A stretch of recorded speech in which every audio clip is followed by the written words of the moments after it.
What we've got going on here is our screw is a little bit too tight, and you'll notice in the sheet metal you get a pretty big dimple.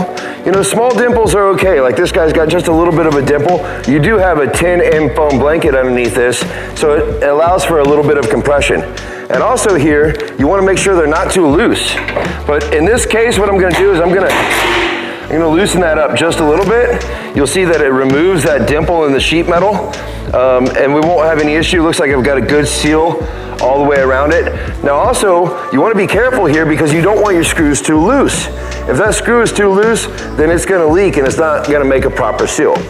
Also, if you've noticed in our screw pattern, everywhere we're hitting is on a nice flat surface, so the rubber seal of the screw has a nice flat application. Now, when you're drilling, notice that this house has an arc to it. You want your drill at the same angle of wherever you're drilling. So my drill angle is going to change. I'm not screwing 90 here. If that screw is at a bit of an angle, that could lead to water intrusion into the home through the sheet metal and having a bad rubber seal. So if you do get any that are crooked, try to pull them out, get them angled the right way, and get them put in to where you're going to have a nice square face to the plane of the sheet metal.